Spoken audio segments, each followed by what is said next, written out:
My name is Marie Egerrup and I'm a Principal Environmental Scientist with Hydro Tasmania.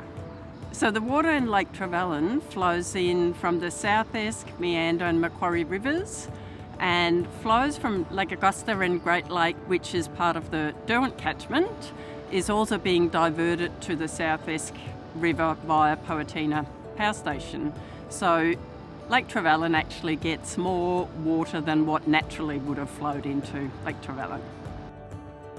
Historically, all the water that was coming in through the South Esk would flow through Cataract Gorge, and now most of that water goes through Trevallyn Power Station. Hydro Tasmania releases 2.5 cubic metres of water per second through Cataract Gorge to protect environmental and social value.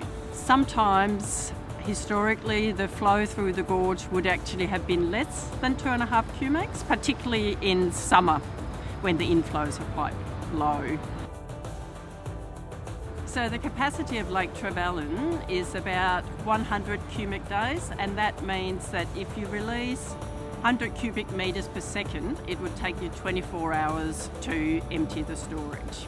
Hydro tried to manage the lake in a certain band to make the lake usable for recreational use. So Lake Trevallyn, it's most common to spill in winter, but can spill any time of year. Some years it almost doesn't spill, other years several times. When it's predicted to go on spill, Hydro Tasmania would draw down the lake levels and also release a warning flow down through Cataract Gorge so people don't get trapped on boulders. Trevallyn Power Station on average generates about 400 gigawatt hours a year, which is about 4% of the state's electricity demand. And it's enough to power all the houses in Launceston and a bit more. And best of all, it's clean and renewable energy, and that's good for the environment. So from time to time, Hydro Tasmania gets blamed for the sediment in the upper estuary. And the Tamar Estuary Management Task Force commissioned a study recently to look at targeted flow releases through Cataract Gorge from Lake Trevallyn.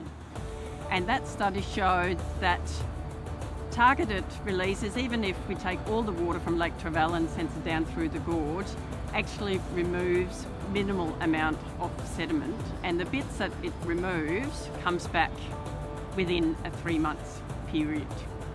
And natural flows such as flooding of the North and South Esk River is a lot more effective in mobilising sediment from the upper estuary. There's also some anecdotal evidence from before the dam was built that the natural flows through Cataract Gorge did actually not remove the sediment from the upper estuary.